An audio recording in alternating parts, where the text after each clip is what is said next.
meneng. Njuk ngapura aku. Oh ya ngono. Taut mangsa iso ndang.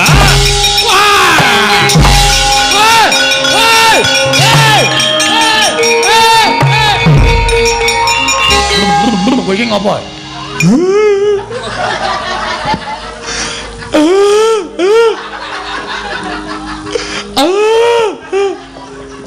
Wes meneng.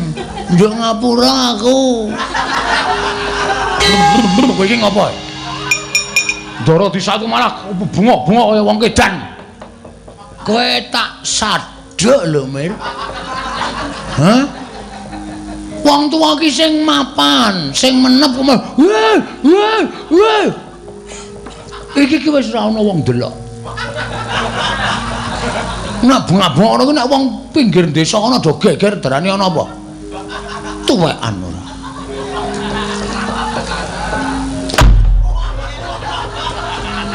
Wah, ora iso nggo conto ajar dhewe.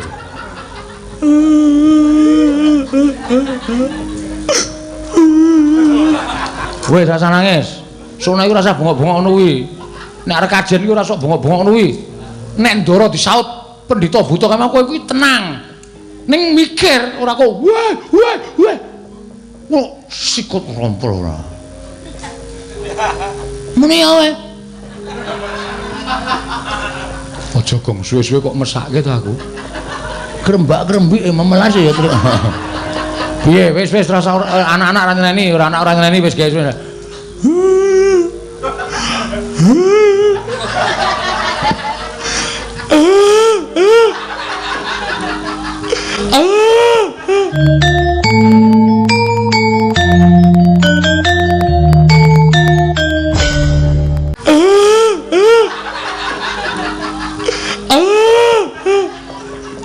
Wes meneng. Njuk ngapura aku. Oh ya ngono. Kowe njuk ngapura aku. Oh ya ngono. Wes meneng, Pak. Wes iki Ndara ilang ora tinggal nangis. Wes iki Ndara ilang ora tinggal nangis.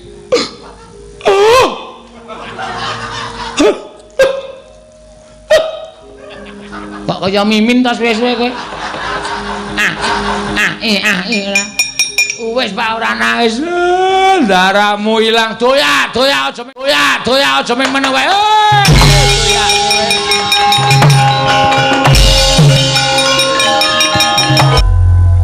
Apa pancen kepara nyoto. Lamun sira wong ayu nakokke karo aku. Sing nakokke ki sapa?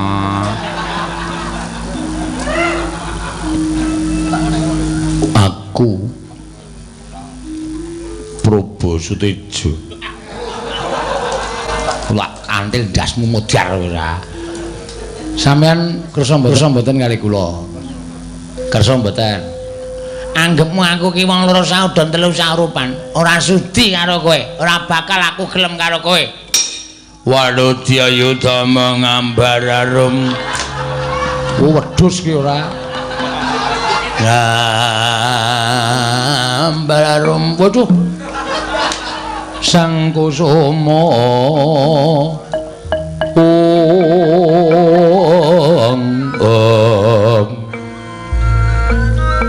Lintang lulya kusuma yana suma. Wis Gong, wis dirampoke.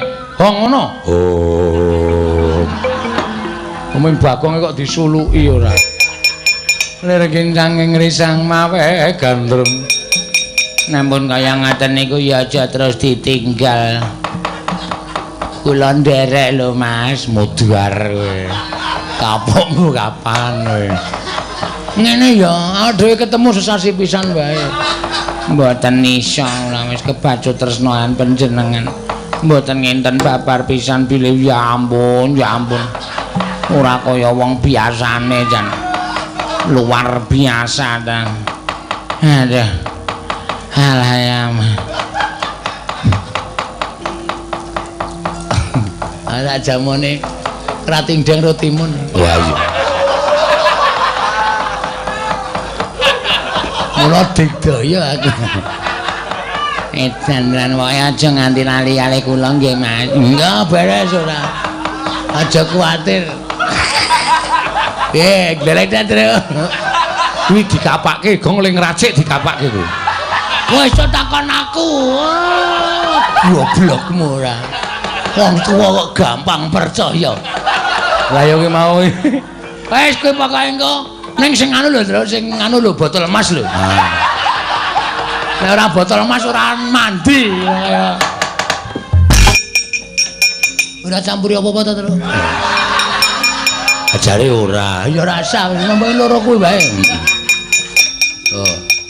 Mak aku kemang di pondong sing nilai kebalungane muni gamelane oling oling oling oling tolang kena nang tolang pengendange nyandak kendang batangan dlang dung dung dung dung dung dung dung dung nang nang tang di nang di nang nang Petrus tang nang di nang tang di nang tang di nang oh gagah Maku kemang-kemang di pondong sing lambe gong neng nong neng to nang keng nong neng to nang keng nong ndut apa kuwi kethuk oh lagi glilir sing kethuk oh iya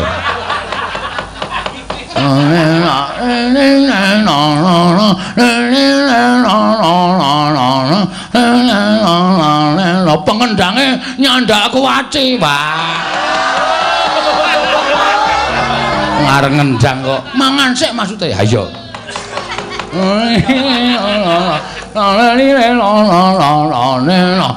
nomplak dreng tok tok tok apa kuwi dandane kendang tang tang tang tang tang tang tang tang tang tang tang tang tong kenonge pecah nang te kenong kok te barang pecah kenonge iki dadane ora to ning te gayamu iso ngendang apa piye lho sing makis sapa waduh ah perkara makis kendange nek ora iso ngendang tesen tak tes buka bonang disaut ya Gong oke padake belok oke dong dong dong dong dong dong dong dong dong dong yung kok yung sing ngempul turu ling ngegong ngenangi sirahe penonton yung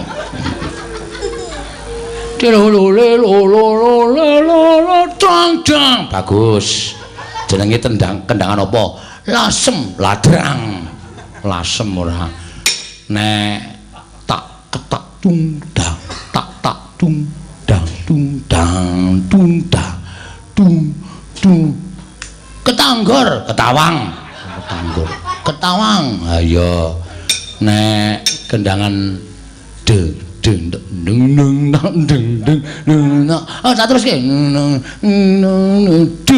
tak tak tak tak detak tak detak kok ngidil-idil arep petel rasida e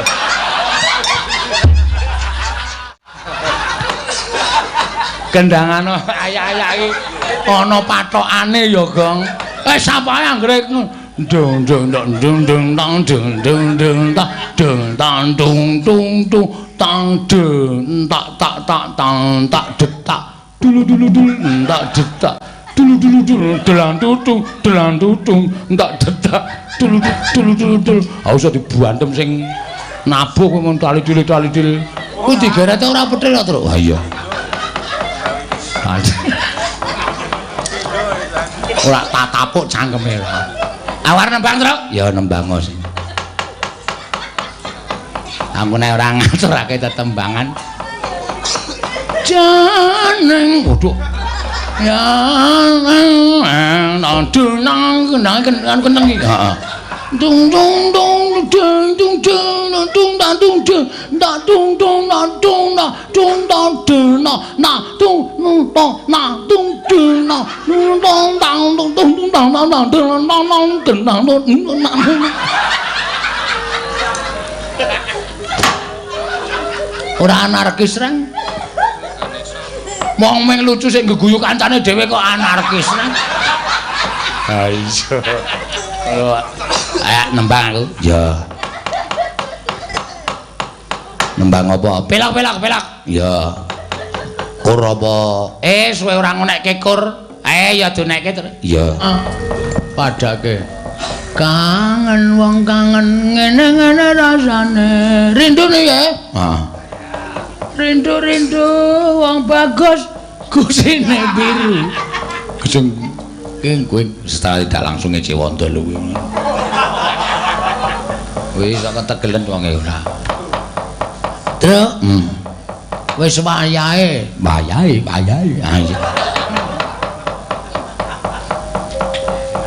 Ayo, sowan ngersane sapa kae?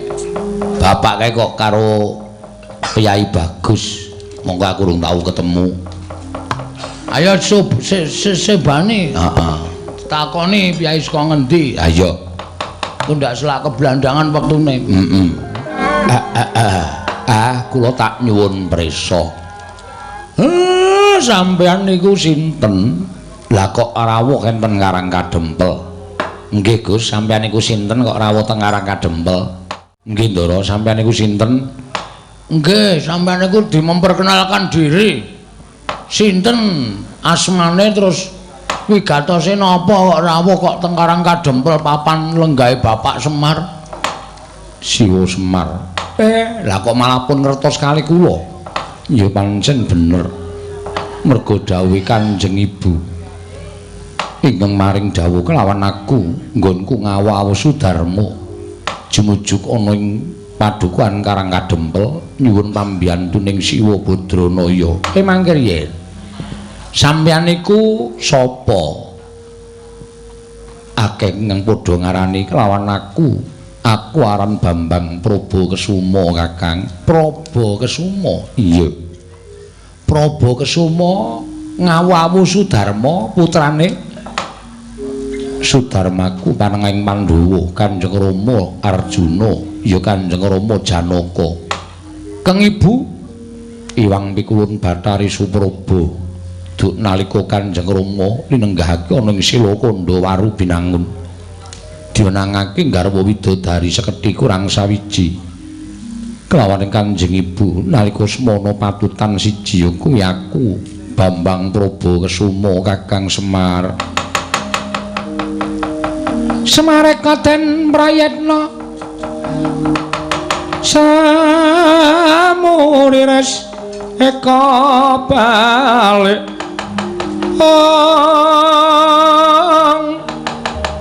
titiyani gandayani trisanya purnama sasi gilar-gilaran ing tengah latar milang lintang Bima Sekti nggih kula pun kemutan lah terus kersane nggonku bakal ngupaya kelawan Kanjeng Rama nggonku bakal ngaut pepadaning wong atuh aku sarta ngaturake sembah bekti lawan wong atuh aku Siwa. Mula kang sangka kuwi tudana paran ing nganjuk marang negara Ngamarta. Ing wigati nedya bakal sumungkem marang pepadaning Kanjeng Rama. Awi kula dherekaken. Nek saged malah kula sing dadi seksi napa sing pun mangcritake kalih kula Ndara. Ya Siwa Semar Badranaya. Wong langing griya mangungkung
nyare wangsit Indra kumbang angajaping madu angajaping madu sarining tawang om tityan kala ludra Mas Patik Raja Dewaku oh kekalangan Malaya ngideri jagat nuruti kekarepaning anak wadon Ataswati laka jebul dewa paring nugraha kelawan Begawan Gembung tanpa sirah ana wong bagus ditutke Panakawan papat padha karo ciri getheke sing diaturake anak wadon Ataswati Raden mandheg Raden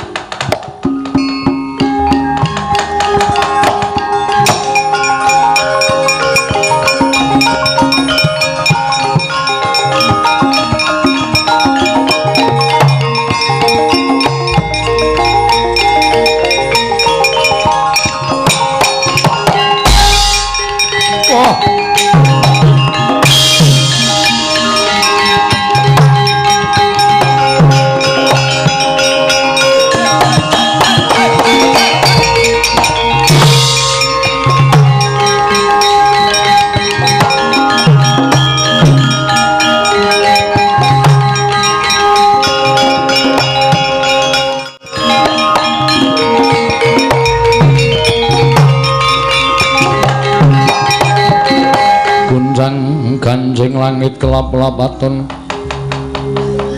Klur kincanging risang mawe gandrung ing Siwa Semar kula durung sauntara nggone budal saka ngarang kadempel iki ana wujuding Brahmana ing ngapahe raseksa ing merpeki kelawan laku jantraning Prabu Kesuma ngatos-atos lho Den iki tengah ngalas ampun gampang kepilut karo wujuding busana menapa dene derajat lan pangkat saged ugi niku bangsaning berkasaan jim setan sing memba Brahmana mengajeng gawe cintrakanipun Ndara Prabu Kesuma nggih lho Ndara niki tengah ngalas lho ampun niki tengah ngalas lho ampun sembrono lho nggih lho Den iki tengah ngalas ampun sembrono lho Ndara sembrono ampun teng ngalas niki lho Den. Diwolak-walik omongan ora cetha ora. Penemban. Yen dikeparengake aku nyuwun mriksa sampeyan kuwi Brahmana saka ngendi? Menawi paduka ndangu dhateng jasad kula pandhita wingking saking pertapan mring cendhani. Ingkang sudi mestani dhateng kula pun Begawan Gembung tanpa sirah. Begawan Gembung tanpa sirah inggih. Kula nyuwun pangapunten kula badhe numriksa. Nyuwun mriksa panjenengan menika kekasihipun sinten Raden? Ingkang sudi mestani kelawan aku Bambang Prabu Kesuma. Bambang Prabu Kesuma. Menawi ngaten ingkang lemu wonten wingking panjenengan menika ingkang nami Camar. Camar dengkulmu mlocot kuwi. Aku Semar. Ya inggih Semar. Ingkang mripatipun kira menika menapa ingkang nami Bopeng. Bopeng padake gudhek. Gareng aku. Oh, gareng. Ingkang inggil menika menapa? Cakruk naminipun Cakruk ngembleki kowe iki apa piye? Petro aku. Oh, iki lho ora Petro. Ingkang wingking piyambak menika menapa Senthong. Gong kowe dikira Senthong. Senthong piye maksude? Jenengmu iki lho karo pendhita ae dikira Senthong. Wah, pendhita lamur. Aku du Senthong. Sapa? Bagong. Wah, inggih ki Lurah Bagong. Menawi mekaten cundhuk kalian menapa ingkang sampun dipun aturaken dening anak kula pun Ataswati. Raden mugi andadosna ing kawuningan kraya-raya kula ngupadi jengandika Raden menika estunipun namung nampi penangisipun anak kula pun Ataswati anggenipun nyumpena dipun ladosi Raden Prabu Kesuma. Mila Raden kula aturi melas dhateng jasad kula, melas dhateng anak kula. Monggo keparenga kula boyong wonten ing pertapan mring cendhani mbegani dhateng anak kula Punataswati. Begawan gembung tanpa sirah. Yen perkara kaya mengko ning dadi panjalukmu, satemene Prabakasema ora bakal kabotan. Nanging ngertiya, yen to sejatine duwe gegayuhan sakliyane nggonku bakal seneng-seneng sarta rupian-rupian. Nuruti kalawan kerenteking atiku kepengin sumungkem kelawan Kanjeng Rama Arjuna ing Ngamarta. Mula sing gedhe pangapuramu yen to aku ora bisa minangkani apa kang dadi panjalukmu. Sesuk liya dina yen to wis rampung kewajibanku, aku bakal sowan marang pertapan Pring Cendani. Oh, selak modar anak kula. Anak kula ngene pun gandrung Kanjeng Andika Raden menika persasat ngiklasaken dhateng gesangipun. Sumpahipun anak kula menika menawi boten dipun ladosi Raden Prabakasuma timah ngendhat tali murda nganyut tuwa. Lampus diri boten nyumurupi dhateng gelaring jagat miwahe seming rembulan. Mila Raden, kula nyuwun kanthi sanget jengandika kersa nuruti dhateng pamuthaipun anak kula Punataswati. Sing gedhe pangapuramu penemban gembung tanpa sirah. Aku ora bisa minangkani apa kang dadi panjalukmu. Menawi ngaten kula meksa yen pancen sira penemban arep meksa lawan Prabakasuma, ayo gage peksanen Prabakasuma. Nah yen ora bisa meksa lawan Prabakasuma, malah ana pendhita yaksa ingkang tak sampurnakake uripe. Saut mangsa Icandra.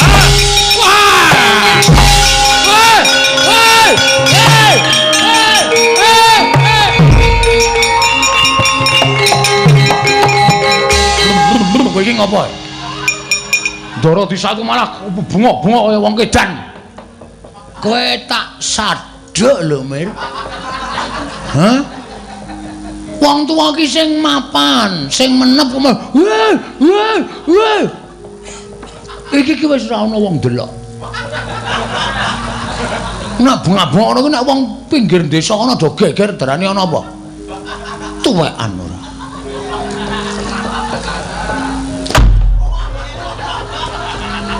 Wah, ora iso nggo conto ajar dhewe.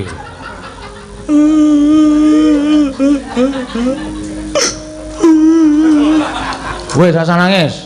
Sona iku rasa bongok-bongok ngono kuwi. Nek arek kajen iku ora sok bongok-bongok ngono kuwi. Nek Ndara disaut pendhita buta kaya kowe kuwi tenang. Ning mikir ora kok wah.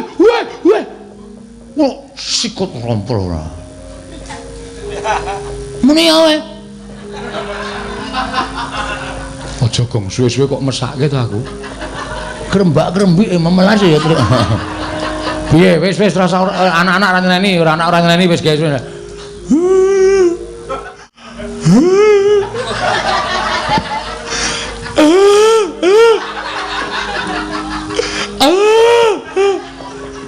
Wis meneng. Njuk ngapura aku. Oh ya ngono. Wis meneng, Pak. Wes iki Ndara ilang ora tinggal nangis.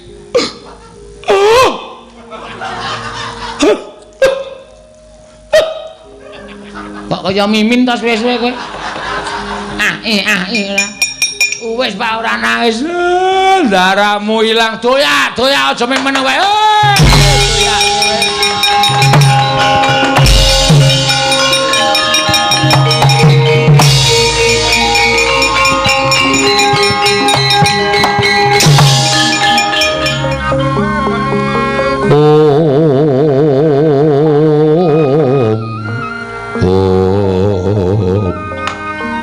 Rama mremban nganti cumengklungen nggonku ngenteni rawuhing bapa mremban kaya dene ngenteni Sleming Palwa gabus kumambang ing Sela Kresna. Rama piye Rama? Mun mumboyong kelawan calon guru lakiku apa ya kasembadan? Aduh anakku nggir. Anakku wong ayu. Aku wis tekan negara ngendi wae ndak takoni menyang endi dununging Raden Prabakasuma. Lan aku wis takon marang sapa wae.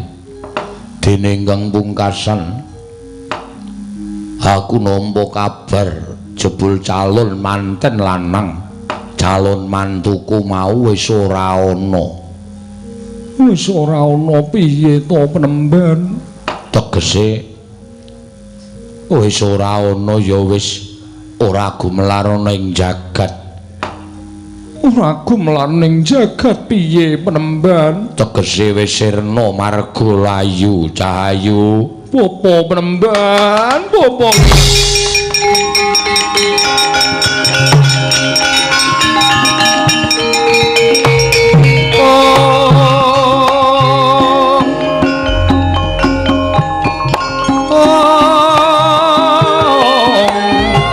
Aruna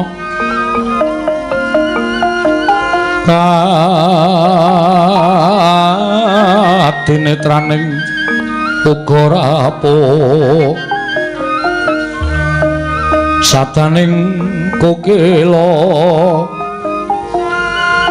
ring kanikara saketer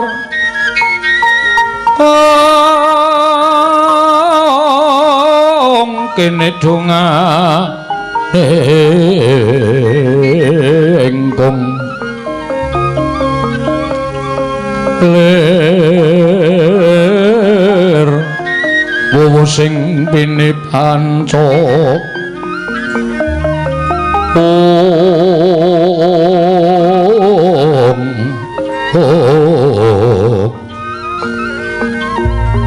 Petoking ayam wana mrak manguwuhing pagakan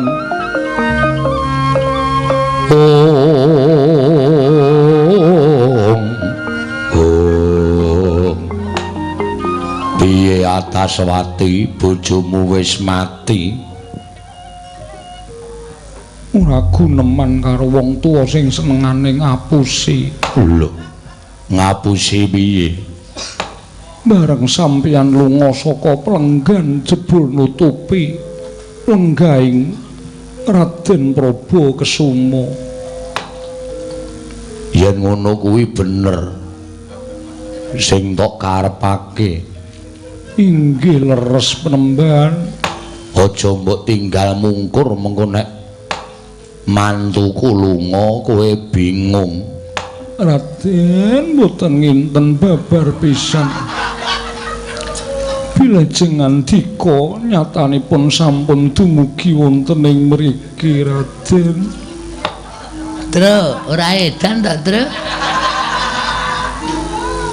Piye rasane dicekel wetenge, Tru?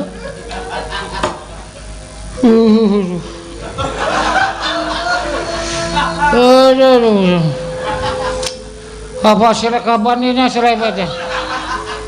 Kok ora cetha omonganmu?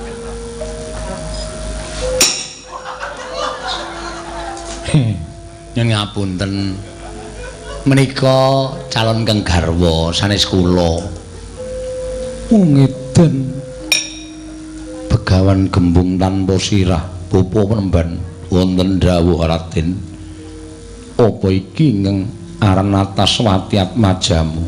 Inggih menika. Yen ngerti kaya ngene rak mau aku ora bakal nolak. Wow. Piye? Wong kok ora tetek ora.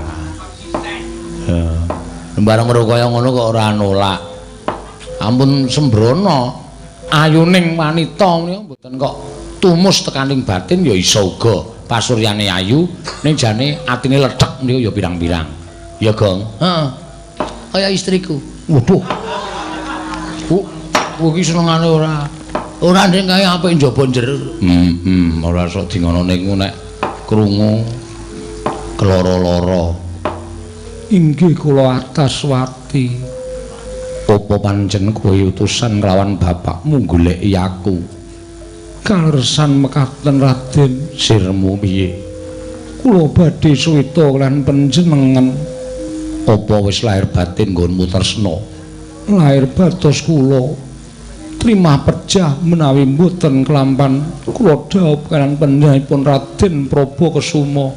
Janing yaning talaga kadi langit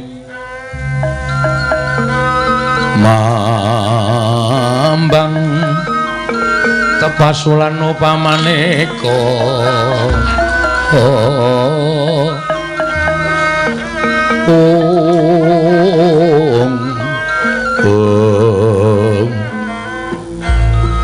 lintang laya kusumayana sumawur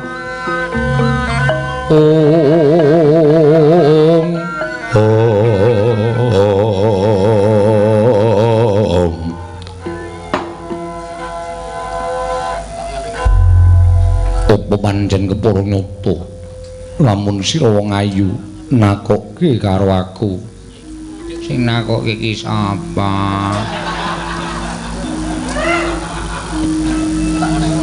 aku Prabu Sutejo lak kantil ndasmu modar ora sampean kersa mboten kali kula kersa mboten anggepmu aku ki wong loro saudon telu saurupan ora sudi karo kowe ora bakal aku gelem karo kowe Wadodya Yudama ngambararum wedhus ki ora ngambararum waduh Sang Kusuma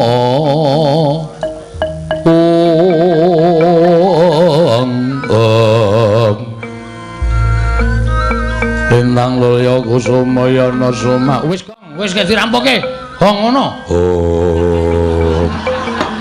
Omong Bagong kok disuluki ora Petro dalem piye Petro nderek mangayu bagya seketi jumurung dene ndara kula wis pikantuk Kang Putra ning ya ndara kula niki duwe kewajiban kewajibane apa kewajibane nggih menika goleki bapakne bendaramu Ndara Janaka ngenteni sak rampunge nggone nuruti kekarepane anakku Panakawan Petro nyatang ning kalangguan aklar pandan moncar tinon lir kekonang surem sorotetan padang kasur lan pajaring purnama ing gekono ing bupo menemban ana dawuh apa nggir gandeng durung rampung pakaryaning Prabu Kesuma mula wektu dina iki tak jaluk atmajamu tak anjingke ning Kalpika bakal ndak kanthi ngawawu Sudarma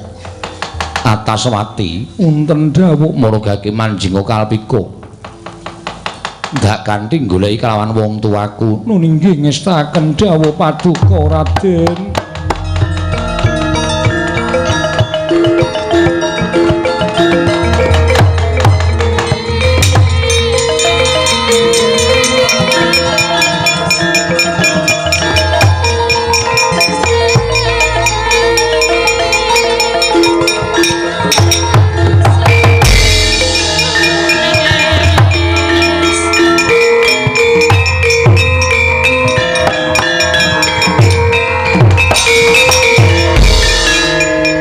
Gancing langit kelap-lapaton lir gincanging risang mawe gandrung namun kaya ngaten niku ya aja terus ditinggal kula nderek lho Mas mudhar kowe kapokmu kapan kowe ngene ya dhewe ketemu sesasi pisan wae mboten iso lah wis kebacut tresnoan panjenengan mboten ngenten babar pisan bilih ya ampun ora kaya wong biasane jan luar biasa ta aduh alayam ala jamone kratingdeng rotimun wah iya mula digdaya aku edan lan wae aja nganti lali-lali kula nggih Mas. Enggak beres ora. Aja kuwatir. Glelek ta, Tru. Kuwi dikapakke gong ling racik dikapakke kuwi. Wis takon aku. Goblokmu ora. Wong tuwa kok gampang percaya. Lah ya kuwi mau. Wis kowe pokoke engko ning sing anu lho, Tru, sing anu lho botol emas lho. Nek ora botol emas ora mandi ya.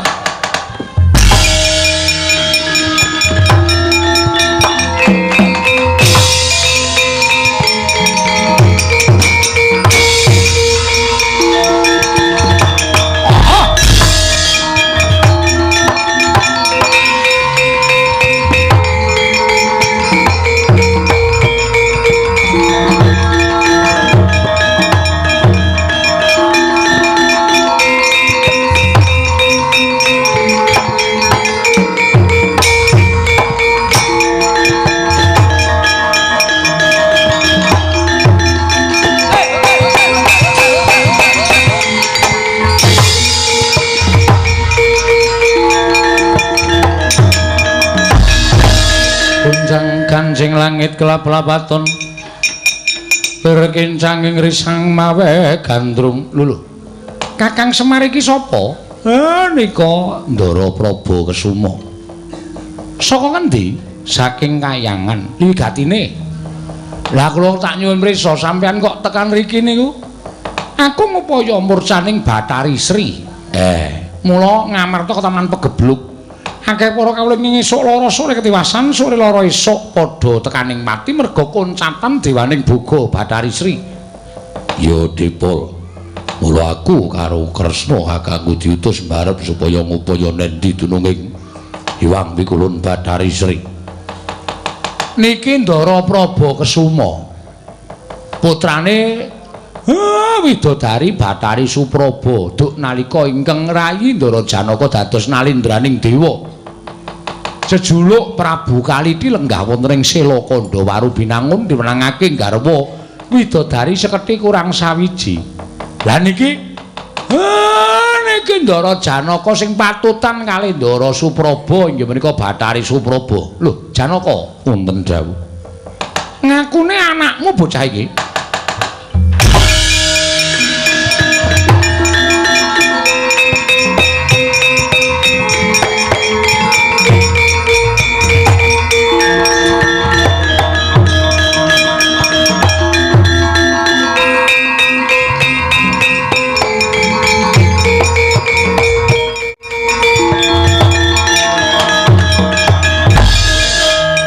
Pancen bener kowe ngaran Praba Kesuma. Inggih Raden, panjenengan sinten? Aku Raden Janaka. Aduh Kanjeng Rama, kula aturi nampi dhateng sembah kula. Aja gumampang kowe ngaturke sembah. Anak Janaka kulina nglungguhi tembung opor bebek mentas awake dhewe. Anak Janaka pirang-pirang kabeh tak aku minangka dadi putra yen to iso ngaturake dharma bekti lawan wong tuwa. Aja mung enak-enak lungguhan sila tumpang kendhangan dengkul. Tak aku anak Janaka yen kowe iso gawe srana kunduring Hyang Pikulun Bathari Sri Praba Kesuma.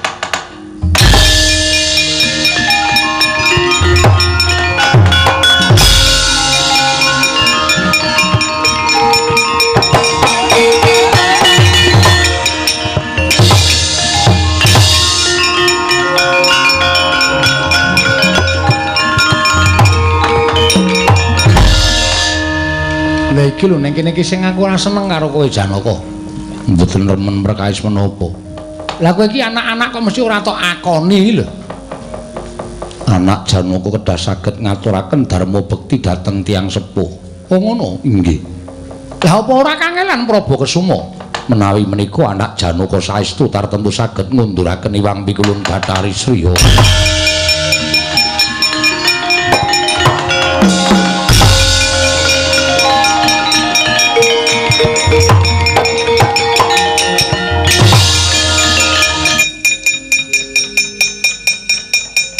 Kuwi dikapake gong dirajeng apa dikapake? Kuwi aja ngono panjenengan. Kuwi engko tak omongi to, ora aku pengen ngerti saiki. Kuwi sing gating denge dikapake katine karo campur. Kuwi iki ngono. Sampeyan ra gadah